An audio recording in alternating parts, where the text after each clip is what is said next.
సంవత్సరంలోపు తీసుకొస్తాను అని మాట ఇచ్చాం, తీసుకొచ్చి తీరుతాం. ఆ మాట మీకు ఇస్తున్నాం. మెగా డిఎస్సి నోటిఫికేషన్ విడుదల చేయించే బాధ్యత మనం తీసుకుందాం. యువత విలవిల్లాడిపోతా ఉన్నారు, యువత నలిగిపోతా ఉన్నారు. మీ చదువులకి తగ్గ ఉద్యోగాలు కానీ, మీ స్కిల్స్ ని పెంపొందించి మీకు ఉద్యోగాలు కానీ, నేను మీకు చెప్తున్నా, నాకు చాలా పెద్ద బాధ్యత ఇచ్చారు ప్రజలు. ఈ రోజున మామూలు బాధ్యత ఇవ్వాల. గెలిచింది, పోటీ చేసింది 21, 2 పార్లమెంట్లు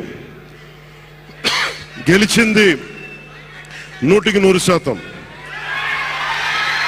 కానీ బాధ్యత ఎంత ఉందంటే 175 సీట్లు మనమే గెలిస్తే ఎంత బాధ్యత ఉందో అంత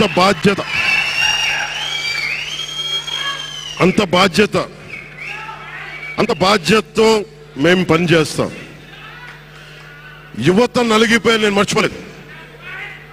ఆడబిడ్డలు ఇబ్బంది పడిపోయారు, మేము మర్చిపోలే. సగటు మధ్యతరగతి మనుషులు నలిగిపోయారు.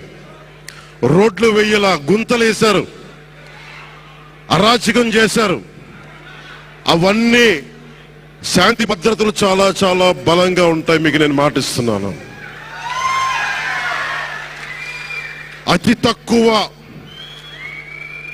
వ్యవస్థల్లో రాజకీయ ప్రమేయం చాలా తక్కువ ఉండేలాగా, అధికారుల్ని వారి పని చేసుకునేలాగా ఈ ప్రభుత్వం ఉంటుంది, కూటమి ప్రభుత్వం ఉంటుంది. రైతుకి కష్టం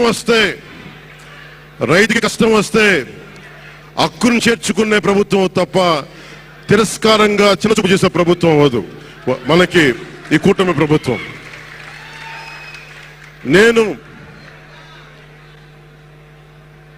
నాకు రాజకీయాలు డబ్బు అవసరం లేదు. నేను మీకు మళ్ళీ చెప్తున్నాను, మీకు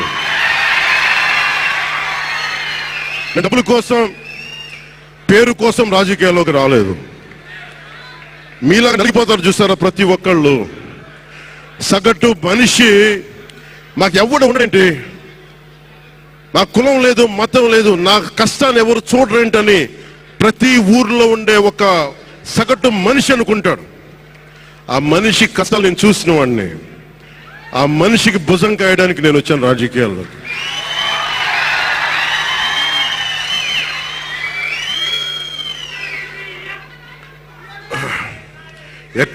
ఒక నిమిషం, ఎక్కడికి ఓడిపోయాను 2019లో.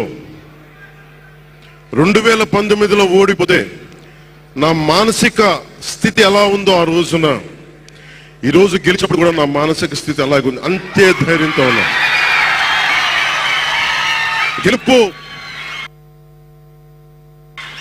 గెలుపు నాకు బాధ్యత ఇచ్చింది కానీ అహంకారం ఇవ్వలేదు. రాదు. ఇంకా భయం వేసింది. అందరూ నాకు శుభాకాంక్షలు తెలియజేస్తా ఉంటే నాకు భయం వేసింది. ఎందుకంటే ఇల్లు అలకగానే పండగ కాదు ఇది.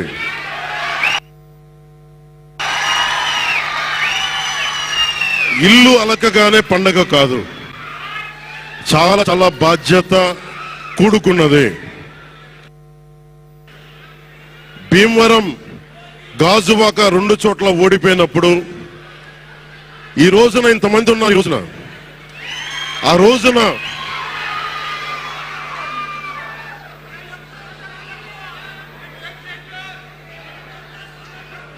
రోజున నా పక్కన నన్ను నమ్ముకున్న కొద్దిమంది తప్ప, కానీ నాకు ఒకటే అనిపించింది, నేను పరాజయం చూసి భయపడను, ఓటమి చూసి భయపడను.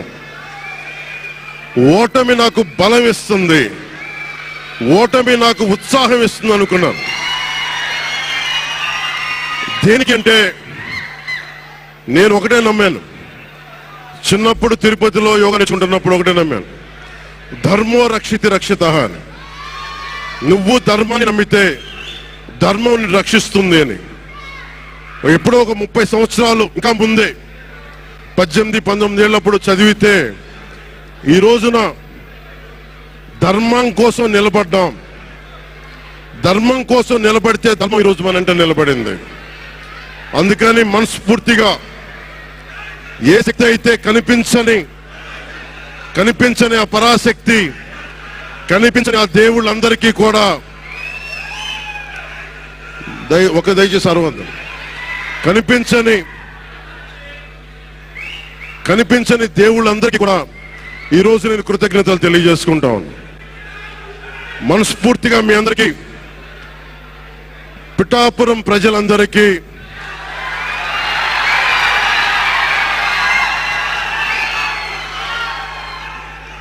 మీరు పిఠాపురం పురజనులకి, పెద్దలకి, ఆడపడుచులకి, అక్క చెల్లెలకి, యువతులకి, కథం తొక్కిన యువతకి, కథం తొక్కిన జన సైనికులకి, జనసేన నాయకులకి, తెలుగుదేశం నాయకులకి, తెలుగుదేశం శ్రేణులకి,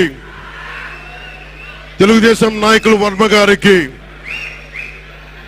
వారందరికీ కూడా నా ప్రత్యేక కృతజ్ఞతలు తెలియజేసుకుంటా ఉన్నాను. మీరు పిఠాపురంలో పవన్ కళ్యాణ్ గెలిపించలేదు. కేవలం పిఠాపురం ప్రజలు పవన్ కళ్యాణ్ ఒక్కడిని గెలిపించలేదు, 5 కోట్ల మంది ప్రజల్ని గెలిపించారు. మీరు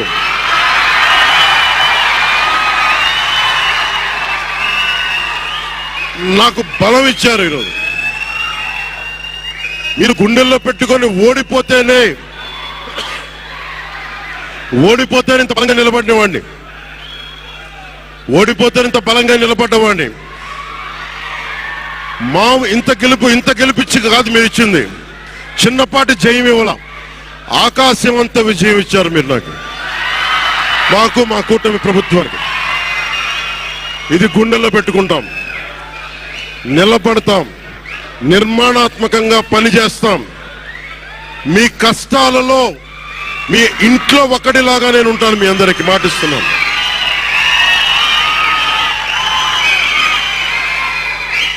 మీ ఇంట్లో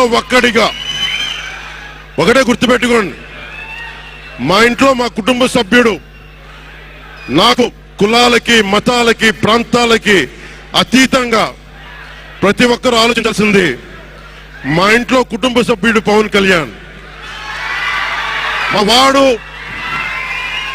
మా వాడు అసెంబ్లీలో అడుగు పెడుతున్నాడు, మా కష్టాల కోసం మాట్లాడతాడు, మా కష్టాల కోసం